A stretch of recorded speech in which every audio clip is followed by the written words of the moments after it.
नमस्कार दोस्तों। OCN network में आपका स्वागत है। मैं हूं ओमकार चौधरी। दो तीन विषयों पर बात करेंगे। एक, मद्रास हाई कोर्ट ने तमिलनाडु सरकार को जमकर फटकार लगाई है। और यह फटकार क्यों लगी है? अदालत ने कहा है कि राजनीति के लिए आप कानून व्यवस्था के नाम पर डर फैला रहे हैं, और जो कार्तिकेय दीपम जलाने का जो फैसला कोर्ट ने सुनाया था कि उसकी जो इजाजत दी थी, उसको राज्य सरकार तरह तरह के बहाने बना करके टालने की कोशिश कर रही है।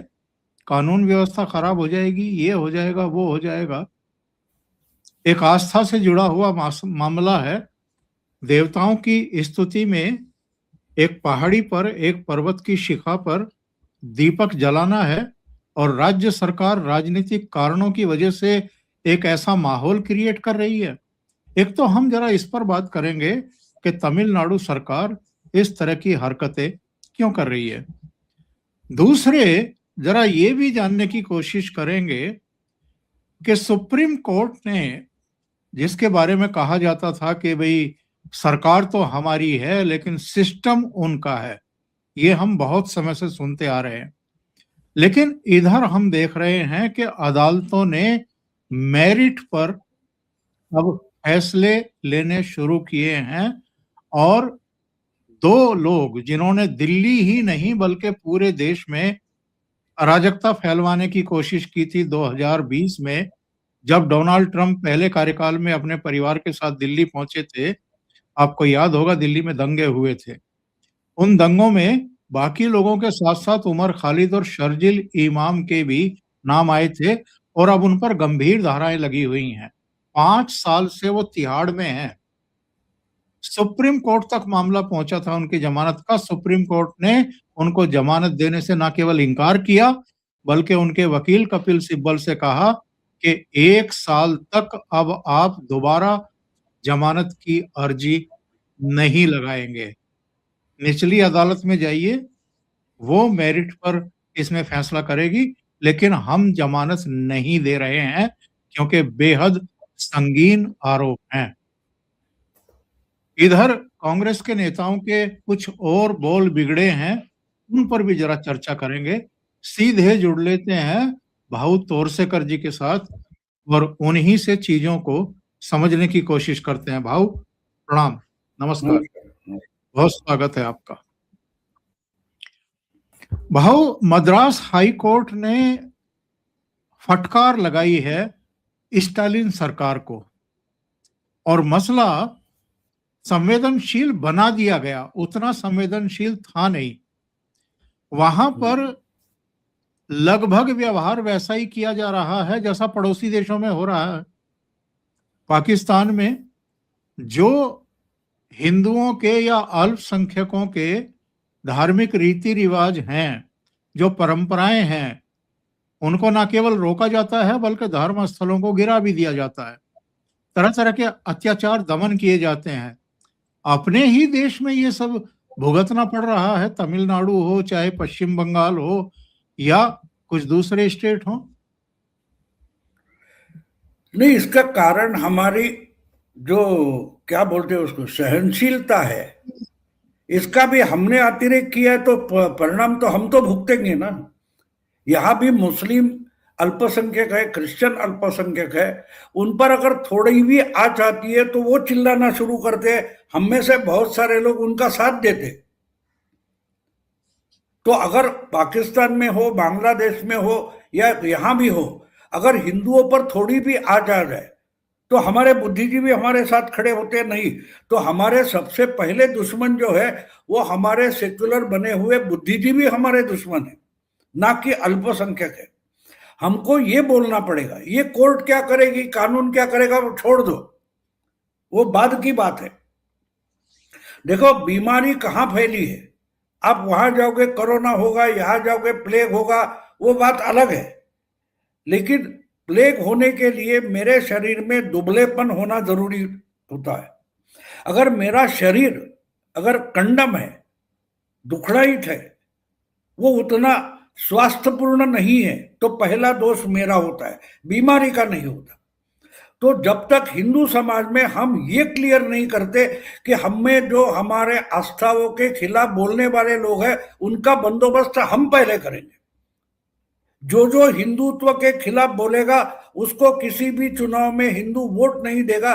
इस ढंग से हमको आगे बढ़ना चाहिए। बाद में कोर्ट क्या करेगा, कानून क्या करेगा, कॉन्स्टिट्यूशन क्या है, संविधान क्या है, वो सब बाद की बात है। क्या होता है, हम इन पर चर्चा करते हैं और एक तरीके से उनको बढ़ावा देते हैं। उसमें लॉजिक ने भाड़ में गया लॉजिक। कोई भी मुस्लिम या क्रिश्चियन जब उसकी आस्था पर बात आती है तो लॉजिक पर बात नहीं करता। अगर सामने वाला कोई परमाणु बम बनाता है तो उससे लड़ने के लिए हमको परमाणु बम बनाना पड़ेगा। हम गांधी का देश है, हम ये है, हम वो है, ये फालतू की चर्चा नहीं करनी चाहिए और हमको उसमें लॉजिक बिल्कुल ढूंढना नहीं चाहिए। बस जो कोई बोल रहा है, जो डीएमके बोल रहा है, बस डीएमके गलत है। तो जब तक सामने वाला डीएमके की गलती मान नहीं लेता और डीएमके को कंडेम नहीं करता तब तक हम सामने वाले का आर्गुमेंट सुनेंगे तक नहीं। ये तरीके से जाना पड़ेगा। हम उनसे क्या करते, विमर्श करते, विचार विनिमय। अरे कहीं का विचार नहीं, 2 थप्पड़ लगाओ, मामला खत्म। बाबा का बुलडोजर चल जाता है तो अपने आप सब सीधे हो जाते हैं। तो ये बात माननी पड़ेगी, ये क्या सही है क्या गलत है, इसकी चर्चा बहुत 70-80 साल से चल रही है। बात साफ है। अगर आपको मैं तो एक भूमिका लेकर बोलता हूं कि अगर यहां से भागना पड़ेगा तो जाओगे कहां, ये मुझे बताओ, और बाद में सब सेक्युलर में मान लेता हूं, आपका सब लिबरल में मान लेता हूं। लेकिन अगर मुझे इस भारत भूमि से भागना पड़ेगा अपनी आस्था के साथ जीने के लिए तो मैं कहाँ जाऊंगा, वो जगह मुझे दिखाओ। मैं आपके लिबरलिज्म मान लेता हूं, नहीं है तो ये नाटक बंद करो। आप भी उतने ही गुनहगार हो जितना कोई जिहादी है उतना। बस बात साफ होती है। ये क्या होता है, ये हमको शिकंजे में लेते हैं, हमसे बात शुरू करते हैं लॉजिकली बात। लॉजिक छोड़ दो, भाड़ में गया लॉजिक।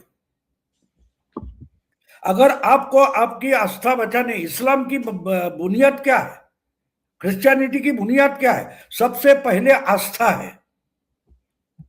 कभी वेटिकन या मक्का पर चर्चा होती है तो राम जन्मभूमि पर, वाराणसी पर क्यों चर्चा होती है? कोई चर्चा की जरूरत नहीं है। तो है यह भोलेनाथ का, अगर वाराणसी में काशी का मंदिर है तो है, उस पर चर्चा नहीं होनी चाहिए। वेटिकन पर चर्चा नहीं होती। तो हम इस चर्चे में जाते हैं तो हम ही उनको कोऑपरेट करते हैं हमारे दुश्मनों से। गांधी जी का एक बढ़िया वचन मुझे याद आता है। गांधी जी बोलते हैं कि कोई भी आपके कोऑपरेशन के सिवा आपका इंसल्ट तक नहीं कर सकता। हमले की बात दूर की, तो हमको इतना सजग होना पड़ेगा। हमको उनके एजेंडे पर चर्चा नहीं करनी है, हमको अपने एजेंडे पर उनको चर्चा में लाना है। लेकिन हम, हाँ, संजय राउत क्या बोला, पृथ्वीराज चौहान क्या बोला, स्टालिन ने क्या कहा, इस पर हम चर्चा शुरू करते हैं तो हमसे ही एक तरीके से हम ढीले पड़ना शुरू हो जाते हैं। वो रोकना पड़ेगा। ये कितना नालायक है उस पर चर्चा करनी है, ये कितना देशद्रोही है उस पर चर्चा करनी है, ताकि जो सुनने वाले हैं उनके दिमाग में आ जाए कि भाई ये बोल रहा है वो बिल्कुल सही है। आगे चलकर हमारे बच्चे पोते जो है उनके लिए संकट पैदा होने वाला है। तो सवाल ये पूछो, अगर पृथ्वीराज चौहान ऐसे बोल रहे हैं या स्टालिन कुछ बोल रहा है तो उससे मेरे बच्चों को धोखा है, हमारे अगली नस्लों को धोखा है। इस लेवल पर जाना चाहिए। वो कॉन्स्टिट्यूशनल है, कानूनी है या सही है, छोड़ दो बात। आहिस्ता आहिस्ता आम जनता उस पर आ रही है। सिर्फ बुद्धिजीवियों का प्रॉब्लम है। मैं हमेशा एक बात कहता हूं कि दुनिया का इतिहास हम चेक करेंगे तो बुद्धिजीवियों ने प्रॉब्लम बनाए और अनाड़ी जो है उन्होंने सॉल्व किए, क्योंकि वो चर्चा में नहीं जाते, बस काम खत्म कर देते हैं, मामला आसान हो जाता है। तो इसलिए जो कुछ हुआ है कोर्ट में हुआ है, होगा। अब ये बात है कि ये इसमें है कि नहीं, कानून का इतना जंगल खड़ा कर दिया है कि आप सिर्फ सांस लेते हो तो भी आप गुनहगार हो, ये प्रूव हो सकता है। इतना कानून का जंगल है।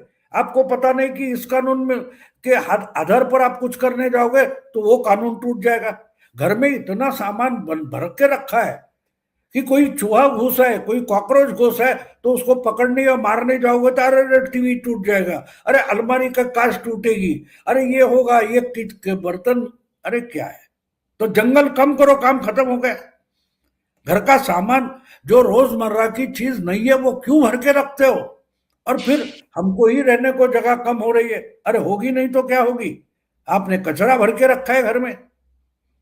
तो ये जो हमारी व्यवस्था बनी है ना, वो वैसी बनी है, वो समस्या है, हमें वो समझना पड़ना चाहिए। और मेरा ख्याल है कि मोदी, शाह, योगी, देवेंद्र ये अपने तरीके से काम कर रहे, हमको उनको बढ़ावा देना चाहिए।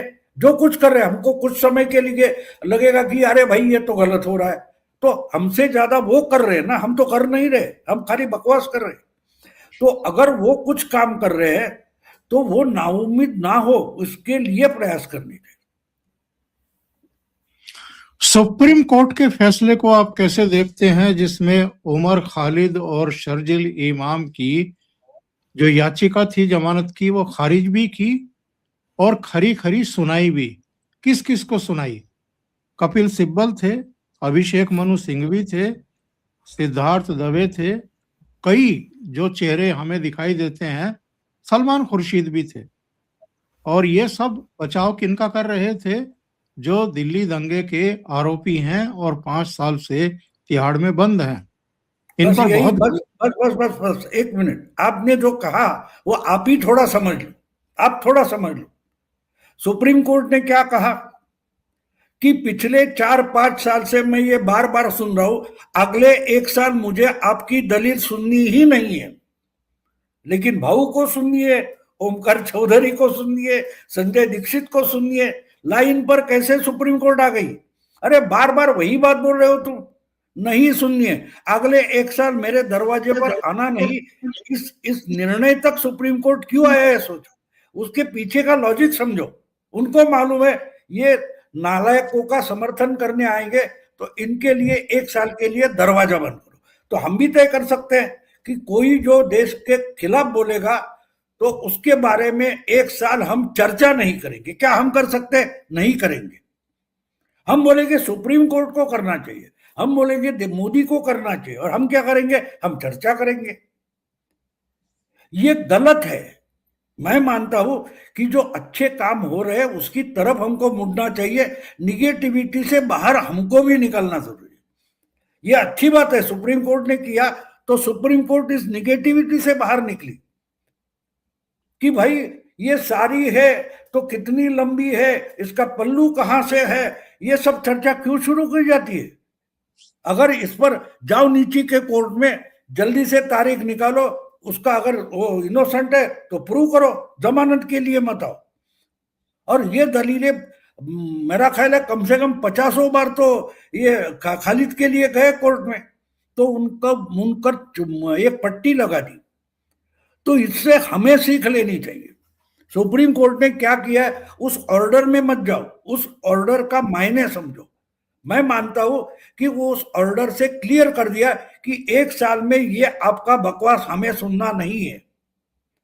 पूरी मीडिया में पिछले 10-15 साल में एक बड़ा बदलाव अगर आ गया तो आहिस्ते आहिस्ते टीआरपी खत्म हो गई है। प्रिंट मीडिया का पेपर लोग पढ़ना बंद हो गए। क्यों बंद हो गए? क्योंकि लोगों को मालूम है वही रवीश कुमार, वही कोई और अंजुम फंजुम जे बोलेंगे, बस तंग आ चुके, बस इनका सुनना नहीं। तो उस मीडिया हाउस के चेयरमैन वगैरह को उनको धक्का मारकर बाहर निकाल दिया। लेकिन हमें इसमें इंटरेस्ट क्यों होता है ज्यादा?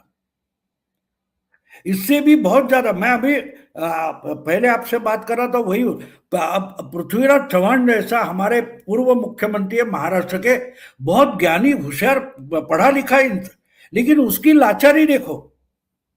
जो कुछ 19 दिसंबर को भारत का प्रधानमंत्री बदलेगा, मराठी होगा, अब बोल रहे हैं कि वेनेजुएला जैसा मोदी को उठा कर लेके जाएंगे।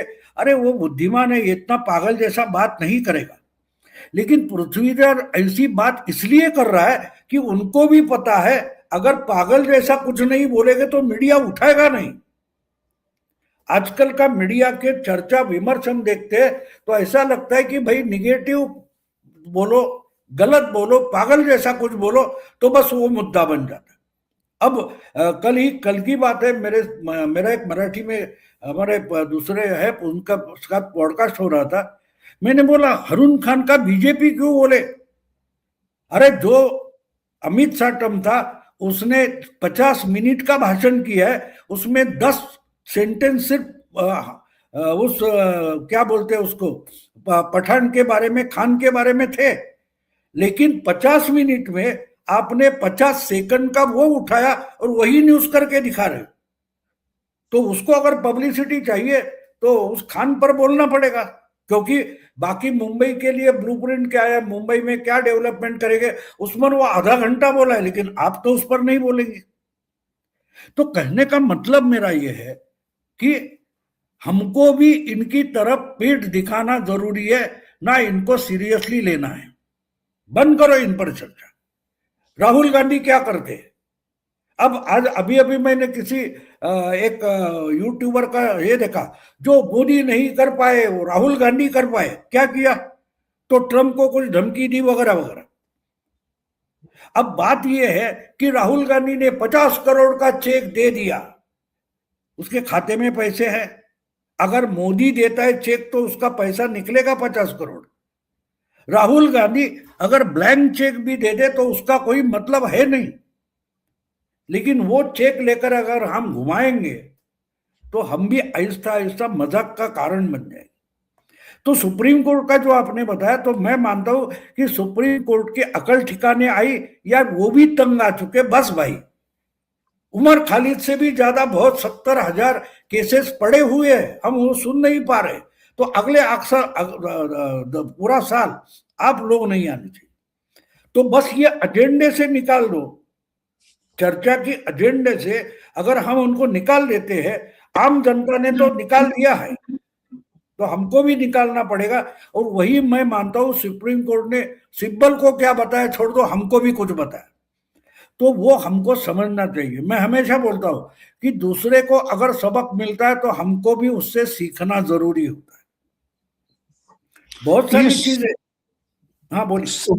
सुप्रीम कोर्ट और ये हाई कोर्ट बदल क्यों रहे हैं? पब्लिक में भी, मीडिया में भी ये बात तो लगातार कही जा रही थी कि कॉलेजियम सिस्टम की वजह से तमाम तरह की बुराइयां आ गई हैं, या इनमें एक खास विचारधारा के जजेस भरे हुए हैं, वो उसी विचारधारा से प्रेरित होते हैं और उसी विचारधारा से प्रेरित होकर के गलत फैसले देते हैं। इन्हीं लोगों ने ऐसे बहुत सारे फैसले दिए हैं जिसको क्रिटिसाइज किया गया है।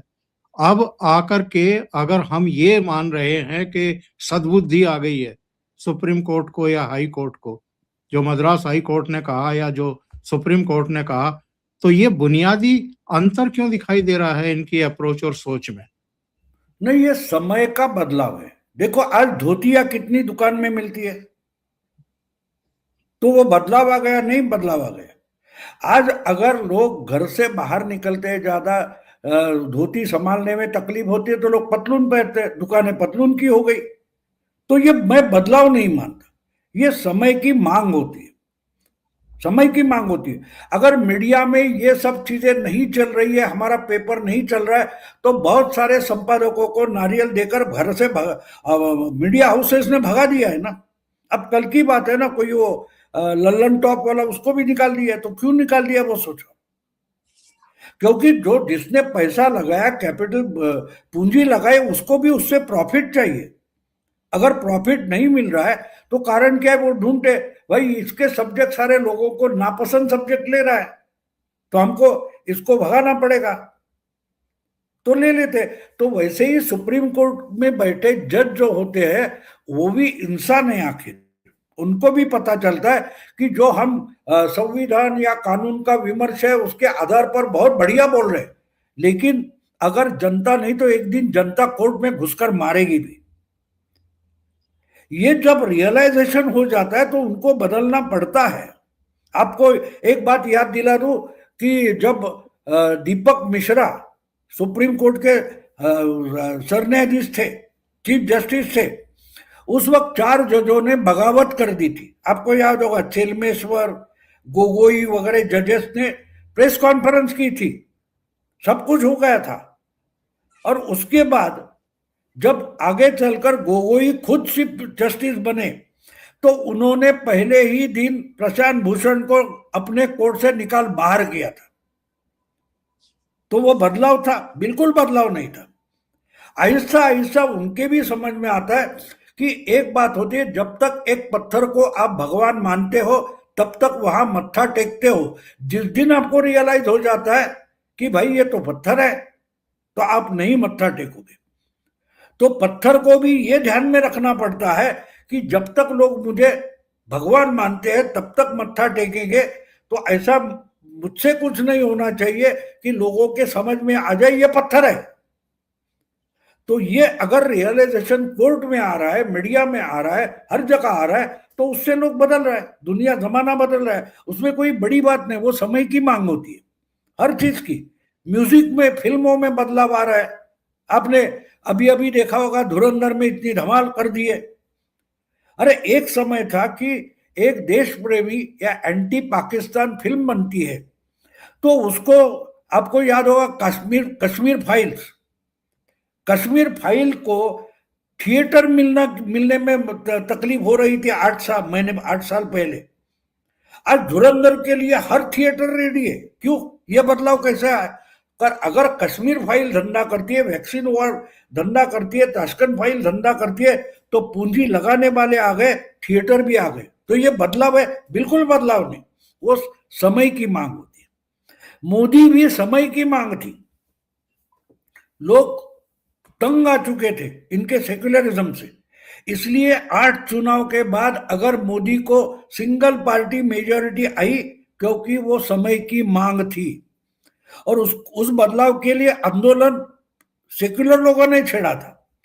केजरीवाल हो वगैरह वगैरह जो कोई थे लोकपाल आंदोलन में, उसमें कोई आरएसएस नहीं थे ना, उसमें कोई हिंदुत्ववादी नहीं था।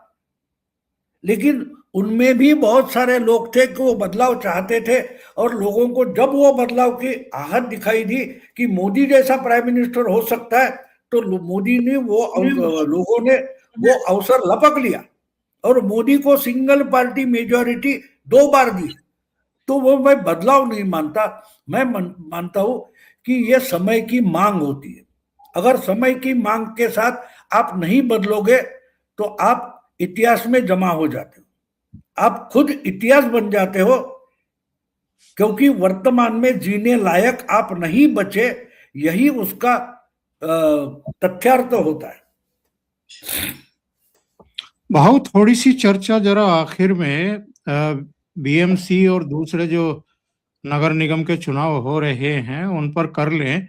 अभी ताजा खबर ये आ रही है कि अंबरनाथ में बीजेपी और कांग्रेस ने गठबंधन कर लिया है। हाँ, वो लोकल है, उसमें क्या बड़ी बात है। देखो, एक बोरा चावल आप लाते हो, उसमें 4-10 कंकड़ होते हैं तो उसमें गड़बड़ नहीं होती। कंकड़ निकालकर समय पर, खाने के समय पूरा बोरा निकालकर उसमें से कंकड़ आप नहीं निकालते। आप में आपको जितना चावल पकाना है उतना निकालते हो, उसमें अगर कंकड़ होगा तो निकालते हो। पूरा बोरा जो है वो साफ करने की पहले दिन आप कोशिश नहीं करते। ये जिंदगी की क्या बोलते हैं उसको, फ्लेक्सिबिलिटी होती है कि अरे तुमने एक बोरा चावल रख के रखे, उसमें तो मुट्ठी भर कंकड़ हो गए भी, अभी तक साफ नहीं किए। ये नहीं होता, इसको फ्लेक्सिबिलिटी बोलते हैं। तो एक अभी अभी आपको याद होगा कि 228 नगर पालिका नगर परिषद के चुनाव हो गए। पूरे महाराष्ट्र का जितना वोटिंग है उसमें देख कुछ 30-40 लाख भी वोटर उसमें नहीं है। यानी पूरे महाराष्ट्र की जो पॉपुलेशन है उसमें 1% में 1% में 1% भी पॉपुलेशन नहीं है। वहां कांग्रेस और बीजेपी एक साथ हो गए, अरे बाप रे, भूकंप ही हो गया। ये जो तरीका है खबरें फैलाने का, तो बाकी जगह क्या है? मुंबई में, अकेले मुंबई में 1 करोड़ से ज्यादा वोटर है, और ये जो क्या बोले आप, अमरनाथ वगैरह जो कुछ है, वहां 1 लाख वोटर भी नहीं है। महाराष्ट्र में 6-7 करोड़ वोटर है, उसमें अगर 70-80 हजार वोटर है, वहां एक कुछ ऐसा हो गया तो पूरा बीजेपी पर ब्लेम करो। लेकिन ये लोकल मामला है। देवेंद्र फडणवीस का बयान आ गया कि हम अपने पार्टी के जिन नेताओं ने ये खेल किया है उनके खिलाफ कार्रवाई करेंगे। बिल्कुल कि करेंगे। वहां पर 27 पार्षद चुने गए थे शिवसेना के, बीजेपी के 14 चुने गए थे, कांग्रेस के 12 चुने गए थे, एनसीपी के 4, इंडिपेंडेंट 2, 60 का सदन है, 31 सीटें चाहिए वहां मेयर बनने के लिए, और कांग्रेस के लोकल और कांग्रेस के बीजेपी के लोकल ने हाथ मिला लिया, बाकी लोगों से गठबंधन कर लिया, और शिवसेना 27 सीट अकेले हासिल करने पर भी टापती रह गई। तो अब हालत ये है कि देवेंद्र फडणवीस का बयान आ गया है कि हम ये खेल नहीं होने देंगे। तो ये बड़ा दिलचस्प चुनाव हो रहा है इधर। बिल्कुल नहीं नहीं नहीं नहीं नहीं, बिल्कुल दिलचस्प नहीं है, बिल्कुल दिलचस्प नहीं है। 2.5 साल के लिए सबसे बड़ी पार्टी होकर देवेंद्र फडणवीस अपोजिशन लीडर बने बैठे थे। जो कोई आज इसको अनैतिक बोल रहा है, उसको पहले ये बोलना चाहिए था, उद्धव ठाकरे शरद पवार नाम के 1 नंबर के खलनायक किसी महाराष्ट्र में पैदा हुए, उसकी ये नाजायज औलाद है अमरनाथ में, ऐसा बोलो तो मैं मान लूंगा। आपने आदर्श क्या दिया था 2019 के चुनाव के बाद?